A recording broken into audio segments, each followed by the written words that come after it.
وہ آپ کی ہر دعا سے پوری طرح واقف ہے۔ یاد رکھیے، جب آپ کا دل ٹوٹنے لگتا ہے تو اکثر وہی سمے ہوتا ہے جب اللہ آپ کے سب سے زیادہ قریب ہوتا ہے۔ کبھی کبھی دل اس لیے نہیں ٹوٹتا کہ اسے ختم کر دیا جائے، بلکہ اس لیے ٹوٹتا ہے کہ اسے اللہ کی طرف جھکا دیا جائے، اسے نرم بنا دیا جائے، اسے اپنے رب کی محبت کے لیے تیار کیا جائے۔ جب انسان ہر سہارے سے مایوس ہو کر اکیلے بیٹھ جاتا ہے اور اس کی زبان سے صرف ایک بات نکلتی ہے، یا اللہ اب صرف تو ہی ہے، تو اکثر یہی وہ لمحہ ہوتا ہے جب رب اپنے بندے کو اپنی رحمت کے سب سے قریب لے آتا ہے۔ چوتھی نشانی، آپ کا دل ٹوٹ رہا ہے اور آپ اللہ کو پہلے سے زیادہ یاد کرنے لگے ہیں، یہ وہ نشانی ہے جسے اکثر لوگ سمجھ نہیں پاتے۔ انہیں لگتا ہے کہ ان کا دل کمزور ہو گیا ہے، وہ ٹوٹ چکے ہیں، لیکن حقیقت اس کے بالکل الٹ ہوتی ہے۔ اصل میں اللہ اسی دل کو اپنی طرف کھینچ رہا ہوتا ہے۔ حدیث قدسی میں آتا ہے، میں اپنے بندے کے گمان کے انوسار ہوتا ہوں، اور جب وہ مجھے یاد کرتا ہے تو میں اس کے ساتھ ہوتا ہوں۔ یعنی جب آپ درد کے ساتھ سچے دل سے اللہ کو پکارتے ہیں تو وہ صرف آپ کی آواز نہیں سن رہا ہوتا، بلکہ اپنی رحمت کے ساتھ آپ کے قریب بھی آ رہا ہوتا ہے۔ اکثر ایسا ہوتا ہے کہ لوگ آپ کو دیکھ کر سمجھتے ہیں کہ آپ ٹھیک ہیں، آپ کے چہرے پر مسکان ہوتی ہے، لیکن آپ کا دل اندر سے ٹوٹ رہا ہوتا ہے۔ آپ کی دعائیں آنکھوں سے بہتی ہیں مگر زبان خاموش رہتی ہے۔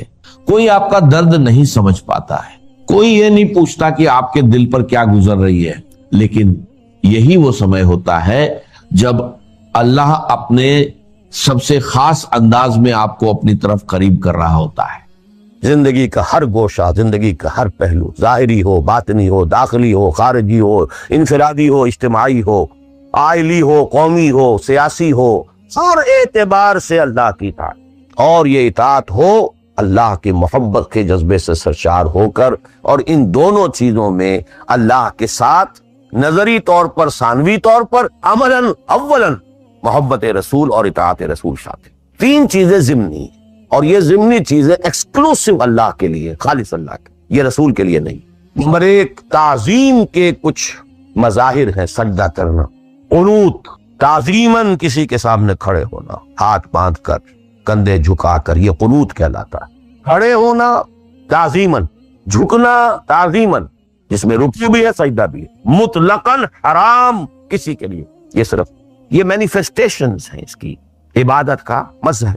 فَقُومُوا لِلَّهِ قَانِتِينَ، اللہ کے سامنے کھڑے رہا کرو، سجدہ کرو، یہ اللہ کے سوا کسی۔ نمبر دو، دعا صرف، نہ کسی نبی سے، نہ کسی رسول سے، نہ کسی فرشتے سے، نہ کسی اولیاء اللہ سے، نہ کسی بزرگ شخصیت سے، کسی سے لا تدعو مع اللہ احد، رسول سے بھی۔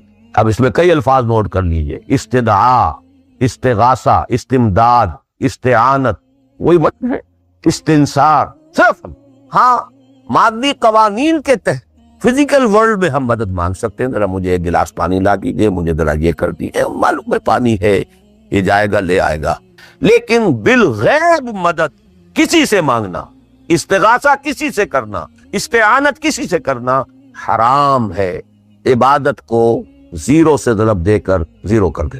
نمبر تین، اخلاص و احتساب، صرف کرنا، جو نیک کام کرے صرف اس کی خسنودی کی۔ یہاں تک کہ حضور کے سامنے ایک صحابی ایسے ہی محاورے میں رواں روی میں کہہ بیٹھے، ما شاء اللہ و ما شئت، جو آپ چاہیں اور اللہ چاہے، فوراً ڈانٹ دیا، اجعلتنی للہ ندن، تم نے مجھے اللہ کا مد مقابل بنا دیا، مشیت صرف اس کی، وما تشاءون الا ان یشاء اللہ، کوئی نیک کام سوائے اس کی رضا جوئی کے لیے اگر کسی اور کے لیے کیا گیا، ریا ہے، سمعہ ہے، دکھاوے کے لیے ہے، شہرت کے لیے ہے، دنیا کمانے کے لیے ہے، لیڈری چمکانے کے لیے ہے، اقتدار حاصل کرنے کے لیے ہے، کوئی بھی اور مقصد اگر شامل ہوا، زیرو سے ضرب کھا کر پوری عبادت زیرو ہو جائے۔ احتساب، بدلے کی توقع صرف اللہ، یہ لفظ آپ خاص طور پر سنتے رہے ہوں گے ان دنوں بہت، من صام رمضان ایمانا واحتسابا غفر له ما تقدم من ذنبه ومن قام رمضان ایمانا واحتسابا غفر له ما تقدم من ذنبه ومن قام ليلة القدر ایمانا واحتسابا،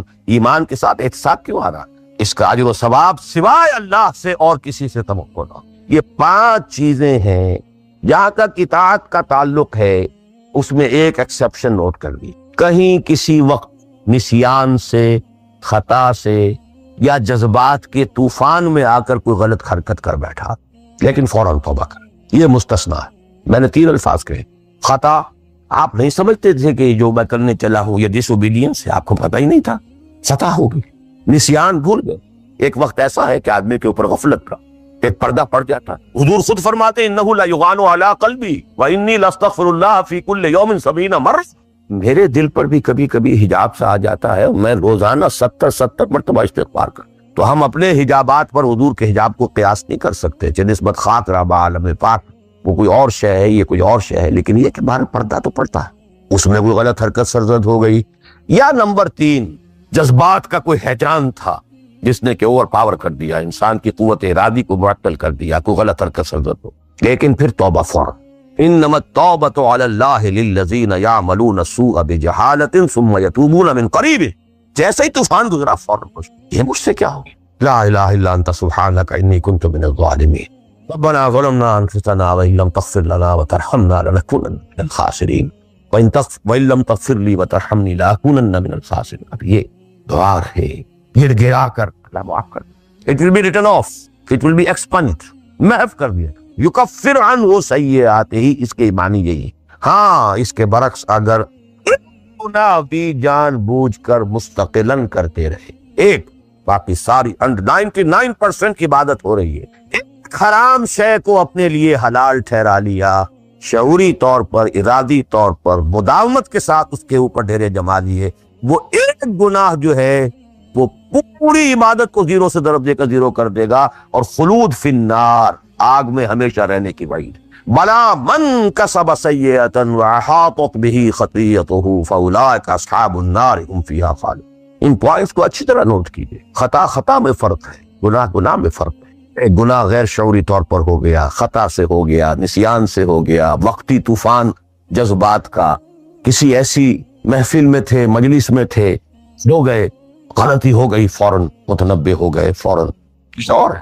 ویسے کہ آدمی، مجھے اچھی طرح یاد ہے ایک مرتبہ، اور میں بھولتا نہیں اس واقعے کو، میں میڈیکل کالج میں پڑھ رہا تھا تو ایک سائیکل پر جا رہا تھا کالج، اور سلپری تھی روڈ، جب سائیکل سلپ کرتی ہے تو پتہ نہیں چلتا میں کب گرا ہوں، لیکن مجھے پتا اس وقت چلا ہے جب اٹھ چکا تھا کہ میں گرا، کیونکہ آدمی وہ پڑا نہیں رہتا، یہ جو ہے فوراً اٹھنا، ثم یتوبون من قریب، یہ بھی بعد میں معلوم ہوتا ہے کہ میں گرا تھا، جب تو اٹھ چکا ہوتا ہے، اتنا انسٹنٹینیس ہوتا، یہ ہے یتوبون من قریب، اور اس کو اللہ نے اپنے ذمے، انما التوبۃ علی اللہ، اللہ کے ذمے ہے یہ کہ وہ ایسے شخص کی توبہ قبول کرے۔ انما التوبۃ علی اللہ للذین یعملون السوء بجہالۃ ثم یتوبون من قریب۔ بہرحال یہ ایک اس کی ضمنی بات تھی کہ اطاعت کلی کے ضمن میں ان دونوں چیزوں کو ذہن میں رکھیے، گناہ کا ہو جانا، کل بنی آدم خطاؤون وخیر الخطائین التوابون، التائب من الذنب کمن لا ذنب لہ، بہت اس میں ہمارے لیے پر امید باتیں کہی گئی۔ اللہ کو اپنے گناہگار بندے کی توبہ سے اتنی ہی خوشی ہوتی ہے جتنی کہ اس شخص کو ہوئی جو ایک صحرا میں سفر کر رہا تھا، ایک ہی اونٹ تھا، اسی پر اس کا پانی تھا، اسی پر اس کا راشن تھا، تھوڑی دیر کے لیے سستانے کو لیٹا، آنکھ کھلی تو اونٹ غائب، دوڑ رہا ہے مشرق میں، مغرب میں، شمال میں، جنوب میں، تھک ہار کر بیٹھ گیا ہے، اب وہ موت کا انتظار کر رہا ہے، نہ پانی ہے، نہ کوئی غذا ہے، نہ کوئی سواری ہے کہ اس صحرا لقدق صحرا سے نکل سکے۔ اچانک دیکھتا ہے کہ وہ تو کھڑا ہے، موجود ہے، تو اسے اتنی خوشی ہوتی ہے کہ وہ کہتا ہے اللہ تو میرا بندہ، میں تیرا رب۔ کہنا یہ چاہتا تھا اللہ تو میرا رب، میں تیرا بندہ، لیکن اتنا مغلوب ہو گیا ہے اس وقت جذبات میں خوشی کے کہ کہہ یہ بیٹھا کہ اللہ تو میرا بندہ، میں تیرا رب۔ اتنی خوشی ہوتی ہے کہ اللہ کو اپنے کسی گناہگار بندے کی توبہ سے۔ تو یہ وہ مسئلہ عارضی، فوری، لا علمی، جہالت، طوفان یا کسی ماحول کے فوری اثر کے تحت کوئی غلطی ہو گئی، فوراً توبہ کی۔ لیکن یہ کہ اگر جان بوجھ کر کانشیس ڈیسیژن ایک حرام شے کو بھی اگر مستقلاً اختیار کر لیا، بلا من کسب سیئۃ واحاطت بہ خطیئتہ فاولئک اصحاب النار هم فیہا۔ اب آئیے نیکسٹ، میں جسے آج ایک نیا اینگل کہہ رہا ہوں وہ کیا ہے۔ دیکھیے اطاعت کے 2 پہلو ہیں، انفرادی اور اجتماعی۔ مجھے مراد کیا ہے، ان کی ریشو پروپورشن مختلف ہوگی۔ کوئی بہت آرگنائزڈ سوسائٹی ہے، اسٹیٹ کا کانسیپٹ ہے، اجتماعیت کا پڑھنا بہت بھاری ہو جاتا ہے، انفرادیت بہت محدود ہے آتی۔ کوئی بڑی پریمیٹیو سی سوسائٹی ہے، آرگنائزڈ اسٹیٹ نہیں ہے تو انفرادیت کا دائرہ وسیع ہوتا ہے، اجتماعیت محدود ہوتی ہے ان ویریس پروپورشنز. لیکن پہلے ان کو آئیڈینٹیفائی کیجئے، اس سے میری مراد کیا ہے. ایک وہ اللہ کی اطاعت ہے کہ جو ایک انسان کے اپنے بس میں ہے وہ کر سکتا ہے، چاہے بھوک آ جائے، فاقہ آ جائے، نقصان ہو جائے، جان کا اندیشہ ہو جائے، یہ کر سکتا ہے. ایک وہ اطاعت ہے جو کسی صورت کر ہی نہیں سکتا جب تک کہ اجتماعی ماحول نہ بدلے. کتنا ہی سنسیئر ہو، کتنا ہی نیک ہو، کتنا ہی فیصلہ کر لے، کر ہی نہیں سکتا. وہ اس کے ہاتھ میں ہے ہی نہیں. ایک ریاست ہے، آرگنائز اسٹیٹ ہے، اس کا لا ہے، آپ اس میں رہ رہے ہیں تو وہی قانون چلے گا. آپ کے بس میں نہیں ہے. آپ کا بیٹا فرض کیجئے خدا نہ خواستہ زنا کرے تو آپ سے رجم نہیں کر سکتے، چاہے آپ کا بیٹا ہے. یہ نو پاور، نو اتھارٹی. آپ کا اپنا بیٹا اپنی بیٹی چوری کر لے، آپ ہاتھ نہیں کر سکتے. مجھے یاد آ رہا ہے لو ان فاطمہ بنت محمد سرقت، بالفرضی کہہ رہا ہوں نا میں بھی، مفروض ہے کتاب، آپ نے ہاتھ کاٹ سکتے. ایک معاشرہ ہے جس کے اندر پوری معیشت جو ہے سود کے اوپر ہے، آپ سانس بھی نہیں لے سکتے کہ جو سود سے خالی ہو، امپاسبل. ایک اسٹیٹ ہے، آپ اس کے سٹیزن ہیں، آپ اس کے کانسٹیٹیوشن کے لائل ہیں، فیتھفل ہیں. تو جیسا کہ میں نے کہا تھا، آرگنائز سوسائٹی اسٹیٹ میں یہ دائرہ بہت بڑھ جاتا ہے. ٹرائبل ہے، وہاں یہ کہ انفرادیت کا کافی دائرہ ہوتا ہے، قانون کم سے کم ہوتے ہیں، نظم کم سے کم ہوتا ہے، سسٹم جو ہے اس کی گرفت کم سے کم ہوتی. اب دیکھیے دو حیثیتیں دنیا میں ممکن ہیں. ایک انتہائی خوش بختی کی، انتہائی خوش قسمتی کی کہ ایک انسان ایک ایسے ماحول میں پیدا ہو گیا ہے، یا وہ ہجرت کر کے ایسے ماحول میں چلا گیا ہے جہاں ٹوٹل دین غالب، دین قائم، نظام ہے دین کا، حکومت ہے اللہ کی. وہاں جا کر انسان کتنا how at ease he will feel. No friction. وہ بھی اللہ کی بندگی کرنا چاہتا ہے، ماحول بھی سازگار ہے، پورا نظام بھی اللہ کی بندگی پر ہے، پورا قانون بھی اللہ ہی کا نافذ ہے، پورا تعلیم کا ڈھانچہ بھی اللہ ہی کے ہدایت کے مطابق ہے، تمام ذرائع ابلاغ سے بھی اسی کے مطابق چیزیں ہیں جو نشر ہو رہی ہیں، آڈیو ویژول سب کچھ. انتہائی خوش قسمت، موسٹ فارچونیٹ کہ ایک انسان ایسے ماحول. لیکن فرض کیجئے کہ وہ ایسے ماحول میں ہے جہاں اللہ کا دین غالب نہیں، بہت محدود سا حصہ ہے جس میں وہ اللہ کا حکم مان سکتا ہے، نماز وہ پڑھ سکتا ہے، روزہ رکھ سکتا ہے، کوئی نہیں روکتا. اسرائیل میں بھی جا کے پڑھ لیجئے نماز اور روزہ، امریکہ میں کر لیجئے، بھارت میں کر لیجئے، کچھ روکنا لوگ. لیکن باقی ویرینگ ڈگریز میں ہوگا یہ کہ زندگی کا 75%، 80%، 50%، 60% وہ باطل کے قبضے میں. تو وہ بھی تو 50%، 60% کافر ہے. He's a part and parcel of that system.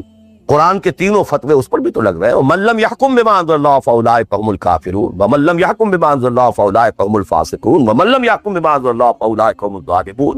وہی ظالم ہے، اور ظالم سے مراد مشرک. ان الشرک لظلم عظیم، وہی کافر ہے. تو سے تجھ کو امید ہے، خدا سے نو امیدی. مجھے بتا تو صحیح اور کافری کیا ہے؟ کوئی کہتے کس ہے؟ وہی تو فاسق ہے، ناہنجار ہے، باغی ہے. ویرنگ ڈگریز کے اندر جتنا بھی اس نظام کی گرفت ہے، اس درجے میں ہر وہ شخص کافر اور ظالم اور مشرک ہے جو اس ماحول میں رہ رہا ہے. ان دونوں حالتوں میں دین کے تقاضے بالکل ایک دوسرے کے برعکس ہو جائیں. اب یہ پوائنٹ ہے جو میں چاہتا ہوں آج، I want to hammer it. اگر آپ خلافت راشدہ کے دوران پیدا ہو گئے ہو، موسٹ فارچونیٹ، دین قائم ہے، اللہ کے احکام جاری ہیں، سارا نظام وہی ہے، دی ہول اسٹیٹ کرافٹ وہ اسلام کی بنیاد پر کام کر رہا ہے، آپ ایک سٹیزن ہیں، آپ کے لیے تقرب بالنوافل کے درجے کھلے. فرض تو پورے ہیں یہاں، نفل نماز پڑھیے، نفل علم حاصل کیجئے، نفل روزے رکھتے چلے جائیے، نفلی چلے کیجئے، جو چاہیے کیجئے، تقرب بالنوافل. اور اس تقرب بالنوافل کا درجہ یہاں تک اونچا ہو سکتا ہے، وَيَتَقَرَّبُ إِلَيَّ عَبْدِي بِالنَّوَافِلِ حَتَّى أَكُونَ.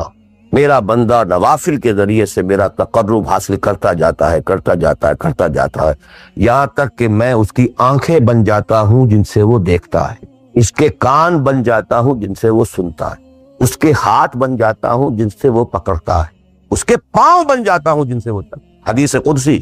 اور سارے وہابی بھی مانتے ہیں اس کو، یہ نہ سمجھیے کہ یہ کسی صوفی کی بڑھ ہے، حدیث صحیح عند کل المحدثین. اللہ ہاتھ بن جاتا ہے آپ کا، اللہ پاؤں بنتا ہے، اللہ آنکھ بنتا ہے آپ کی، اللہ کان بنتا ہے. یہ بہت اونچی بات ہے، بہت اونچی بات ہے، بہت اونچی بات ہے.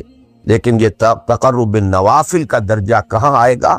جہاں آپ ایک اسلامی نظام کے تحت سانس لیں. جہاں وہ اسلامی نظام نہیں ہے، پہلا فرض تن من دھن اس نظام کو بدلنے کے لیے لگا دینا. اگر یہ نہیں ہے تو نماز نہیں ہے. منہ پر دے ماری جائے. میں جو کچھ کہہ رہا ہوں علی وجہ البصیرت کہہ رہا ہوں, میری پوری زندگی کے مطالعے کا نچوڑ ہے. نماز منہ پر دے ماری جائے, منہ پر دے مارے. You reconcile yourself to that system جو میری بغاوت کے اوپر مبنی تھا. پہلا فرض یہ تن من دھن. You cannot reconcile with that system. You cannot accept that system. اس میں اپنے آپ کو اکوموڈیٹ کرنا, اس میں اچھے کیریئر تلاش کرنا, اس میں اچھی جائیداد بنانا, اس میں پیسہ جمع کرنا, اس میں اچھی سے اچھی بچوں کو ایجوکیشن تاکہ بہتر سے بہتر زندگی وہ بھی گزار سکیں, سب کا سب حرام, مطلقاً حرام. پہلا کام یہ ہے اپنی جان, اپنا مال, اپنا تن, اپنا دن سب اللہ کے دین کے لیے خرچ کرو. سب سسٹمز لیول کے اوپر صرف جان کو باقی رکھنے کے لیے جو ناگزیر ہے, that is allowed, nothing more. This is the point, crucial point. اب ہمارے سامنے حدیثیں ہوتی ہیں اور وہ سارے فضائل کی کتابیں ہیں اور یہ ہیں جن کا تعلق اس ماحول سے تھا جب کہ دین قائم ہو چکا. تو اس کانٹیکسٹ میں باتیں, نفل کی بات ہو رہی ہے اور قیام اللیل کی بات ہو رہی ہے اور جو ہے ختم قرآن کی بات ہو رہی ہے, اور اگر فجر کے بعد بیٹھے رہے مصلی پر اور 2 رکعت پڑھ کر اٹھے جبکہ سورج نکل چکا ہے تو اب یہ اتنا اونچا سوال, یہ ساری بات, all these things become absolutely irrelevant. The deciding factor is دین غالب ہے, ٹھیک ہے, چلو نوافل کی طرف, قرات کی طرف چلو, جتنا آگے سے آگے. یتقرب الی العبد بالنوافل, ورنہ تقرب بالفرائض, پہلے فرض کرنے, اور فرضوں میں پہلا فرض جہاد. Now please note this word. جہاد اصل میں اس جد و جہد کا جامع عنوان ہے, your struggle against that system. لہذا انما المؤمنون الذين آمنوا بالله ورسوله ثم لم يرتابوا وجاهدوا باموالهم وانفسهم. Integral part of the definition of a مومن. اگر زندگی اس سے خالی ہے, اتنی ہو جائے نفل کے درجے میں, اصل وقت, اصل دھارا بہ رہا ہے دنیا کی طرف, دنیا کے حصول کے لیے, جتنا پھیل سکیں, جتنا پھل سکیں, جتنا پھول سکیں, جتنی جڑیں گہری جما سکیں, جتنا کچھ اولاد کے لیے چھوڑ کر بڑھ سکیں, جتنا اولاد کو زیادہ سے زیادہ دنیا کی سہولتیں دینے حاصل کرنے کے قابل بنا کر جا سکیں, ساری تو توانائیاں اور ساری قوتیں اور ساری صلاحیتیں اور سارے اوقات تو کپے ہوئے اس میں. اچھا اب تھوڑا سا دین کا کام بھی, آخر دھوکہ تو اپنے آپ کو دینا ہی ہے نا. قسمت فروش عورتیں بھی تو کالے کپڑے پہن کے جلوس میں نکلتی ہیں تازیوں کے, اور سبیلیں لگاتی ہیں اور مسجدیں بناتی ہیں. They have to deceive themselves. ڈاکو لوگ دیہات صفاق یتیموں اور بیواؤں کی سرپرستی کرتے تھے. ہمارے معاشرے میں جو بستہ الف بستہ بے کے غنڈے ہوتے ہیں, ان کے ہاں بھی نیکی کا, پن کا, خیر کا کھاتا ہوتا ہے. کسی طرح کچھ مذہبی ایکٹیویٹی ہے. اصل شے یہ ہے کس ماحول میں رہ رہے. بہت خوش قسمت ہوتا میں اور آپ, پھر آپ اچھے سے اچھا پہنتے, کوئی اعتراض نہیں, اچھے سے اچھا کھاتے. قل من حرم زینت اللہ التی اخرج لعبادہ والطیبات من الرزق. خلافت راشدہ میں آپ رہ رہے ہیں, آپ حلال ذریعے سے کما رہے ہیں, بہت اچھا کھائیے, بہت اچھا پہنیے, بلکہ اللہ چاہتا ہے کہ اس کی نعمت جو اس نے تمہیں دی ہے وہ تم پر ظاہر ہو. لیکن پلیز نوٹ دی کانٹیکسٹ, دین مغلوب ہو اور آپ اچھا پہننے اور اچھے کھانے کی فکر میں ہو. مجھے جملہ یاد آ رہا ہے حضرت ابو بکر کا رضی اللہ تعالی عنہ. تھوڑا سا مسئلہ ہوا تھا کہ لوگوں نے کہا کہ زکوٰۃ ہم دیں گے لیکن زکوٰۃ ریاست کو نہیں دیں گے, اپنے طور پر خرچ. حضرت ابو بکر نے فیصلہ کیا ان کے خلاف جنگ کا. حضرت عمر جیسی شخصیت بھی مشورہ دے رہی ہے کہ دیکھیں نہیں, 2 فرنٹ پہلے ہم نے کھولے ہوئے ہیں. جیش اسامہ کو بھی آپ نے روکا نہیں, جائے حضور نے تیار کیا تھا. پھر جو مرتدی ہو گئے, کسی اور کو نبی مان لیا, ان کے خلاف تو جنگ کرنی ہی کرنی ہے. لیکن یہ تو صرف نماز بھی پڑھ رہے ہیں اور یہ زکوٰۃ کا بھی انکار نہیں کر رہے, صرف ہمیں نہیں دے رہے ہیں. تو ان کے ساتھ ذرا مصلحت کا تقاضا یہ ہے کہ نرمی کی جائے. ہمیں پیارے الفاظ تھے, ایبدل الدین وانا حی, کیا دین میں تغیر کیا جائے گا جبکہ ابھی میں زندہ ہوں. خدا کی قسم اگر یہ حضور کے زمانے میں زکوٰۃ کے اونٹوں کے ساتھ ان کے باندھنے والی رسی بھی دیتے تھے, اور اب اگر یہ کہیں گے کہ اونٹ لے جاؤ رسی نہیں دیں گے, تب بھی میں قتال کروں گا, اور خدا کی قسم کوئی میرا ساتھ نہیں دے گا تو میں اکیلا جاؤں. اور اے عمر تمہیں کیا ہو گیا, تم جاہلیت میں تو بڑے سخت, اسلام میں گرم ہو گئے. یہ ڈانٹ ابو بکر پلا رہے ہیں عمر کو رضی اللہ تعالیٰ عنہ. اچھی طرح جان لیجیے, میں نہیں کہہ سکتا کہ میں کس طریقے سے اس کو بیان کروں, کیسے ٹھوک ٹھوک کر آپ کے ذہنوں میں اتار. یہ ہے اصل شے. دین کا سارا سٹرکچر ہی بالکل ریورس ہو جاتا. The whole value structure absolutely changes. دین غالب ہے تو وہ ساری باتیں جو ہم نے خوب یاد کی ہوئی ہیں, حقوق والدین بھی تو ہے نا, آخر بچوں کے حقوق بھی تو ہے نا, یہ حقوق والدین جو ہے ان مہاجرین کو یاد نہیں آئے جو اپنے ماں باپ کو چھوڑ کر مدینے پہنچ گئے تھے. یہ اولاد کے حقوق انہیں یاد نہیں آئے, بیویوں کے حقوق یاد نہیں آئے. وہ تو فینیٹکس تھے نا, پاگل تھے. مدینے کے منافقین نے انہیں سفہاء کہا تھا, بے وقوف لوگ ہیں یہ. انؤمن کما آمن السفہاء, اس فولس, دس فینیٹکس. یہ ساری حدیثیں آپ کو یاد ہیں. اسلام غالب ہے تو مسئلہ کچھ اور. اچھا کھائیں, اچھا پہنیں, نوافل ہے, نوافل پر نوافل ہے. جتنی ترقی کیجئے, دنیا میں کرنا چاہے دنیا میں کیجئے, روحانی ترقی کرنا چاہے روحانی ترقی کیجئے. سارے میدان کھلے, علم میں, پروفیشن میں, کسی خاص فن میں ترقی کرنا چاہے کیجئے. دین غالب نہیں ہے, اور آپ خود 50%, 60%, 70%, 90% کافر ہیں, اس لیے کہ اس ماحول کا جز ہے اس میں کفر کا نظام ہے. تو پہلا کام تو اپنے آپ کو اس کفر سے نجات دلانا ہوگا. پھر نماز بھی اسی کے لیے ہے. وَاسْتَعِینُوا بِالصَّبْرِ وَالصَّلَاةِ, مدد حاصل کرو. نماز کس کام کے لیے مدد حاصل کرو؟ A mission to make the deen of Allah supreme, an aqim الدین. نماز اس کے لیے سبسروینٹ ہے, اس کے لیے مدد ہے. روزہ اسی کے لیے جنگ کرنے کی صلاحیت پیدا کرنے کے لیے ہے. اس لیے 23ویں رکوع میں سورہ بقرہ کے روزے اور رمضان کے احکام ہے, 24ویں رکوع میں قتال شروع ہوگی. قاتلوا فی سبیل اللہ الذین یقاتلونکم. اور عرب جو ہیں وہ روزہ رکھواتے ہی صرف گھوڑوں کو تھے, خود تو رکھتے ہی نہیں تھے, کیونکہ گھوڑے کو استعمال کرتے تھے لوٹ مار میں, غارت گری میں, جنگوں میں. اور گھوڑا ہے نرم نازک مزاج جانور, پیاس برداشت نہیں کر سکتا, بھوک برداشت نہیں کر سکتا. اونٹ تو کھاتا تھا, چاہیے تھا انہیں گھوڑا, لہذا گھوڑے کو عادی بناتے تھے دھوپ کا, پیاس کا, بھوک کا, تاکہ ایسا نہ ہو کہ مارکے کا وقت اور گھوڑے صاحب جواب دیے بیٹھے ہو تو سوار کیا کرے. تو ساما یسومو عربی زبان میں گھوڑے کے لیے تھا, انسانوں کے لیے تھا ہی نہیں. یہ تو مدینے میں آنے کے بعد پھر حضور نے یہودیوں کو دیکھا کہ روزہ رکھتے ہیں, تو آپ نے بھی مسلمانوں سے کہا عاشورہ کا روزہ ہے وغیرہ وغیرہ. چھوڑ دیجیے, اس بات کو لمبی ہو جائے گی. یہ ساری چیزیں اصل میں ہے اس مقصد کے لیے. تو اب دیکھیے کہ اب پریکٹیکلی ہم آتے ہیں مسئلے کے اوپر. آئی ہوپ میں اس سے زیادہ میں کہہ نہیں سکتا, میرے لیے ممکن نہیں ہے کہ میں اپنے احساسات کو جیسے کہ میرے ہیں آپ تک منتقل. میں جانتا ہوں ایسے لوگوں جو 30 برس سے مجھے سن رہے ہیں اور یہ ساری باتیں سن رہے ہیں اور 10 سے بس نہیں ہوتے. زمیں جنبت نہ جنبت گل محمد, ان کا وہی کانسیپٹ ہے, اس لیے کہ یہ کانسیپٹ 1400 برس میں جا کر مکمل. 30 برس تھے خلافت راشدہ کے, اس کے بعد ڈاؤن فال, کانسیپٹ سٹارٹڈ چینجنگ. دین مذہب بنتا چلا گیا, سارا ایمفیسس نماز, روزے, حج, عبادت پر ہو گیا, دین کا تصور ہی ختم. اور پھر ہم میں سے جو لوگ غلام رہے وہ تو اتنے فوگر ہو گئے کہ ملا کو جو ہے ہند میں سجدے کی اجازت ناداں یہ سمجھتا ہے کہ اسلام ہے آزاد. بہت بڑے عالم دین نے کہا تھا یہ کہ ہمیں کوئی ایسا کام نہیں کرنا چاہیے جو ہمارے حکمرانوں کو, انگریزوں کو پریشانی کا موجب بن جائے, اس لیے کہ انہوں نے ہمیں مذہبی آزادی دی ہوئی ہے. ہمارے نماز پڑھنے پہ کوئی قدغن نہیں ہے, ہمارے روزہ رکھنے پہ قدغن نہیں ہے, حج کرنے پہ قدغن نہیں ہے, لہذا we should be loyal to them. ملا کو جو ہے ہند میں سجدے کی اجازت ناداں یہ سمجھتا ہے کہ اسلام ہے. یہ کانسیپٹ اتنے پختہ ہو چکے, اتنے پختہ ہو چکے. ریچوئلزم, رسومات, رہ گئی رسم ادا, روح بلالی نہ رہی, فلسفہ رہ گیا, تلقین غزالی نہ رہی. نماز و روزہ و قربانی و حج یہ سب باقی ہیں, وہ باقی نہیں.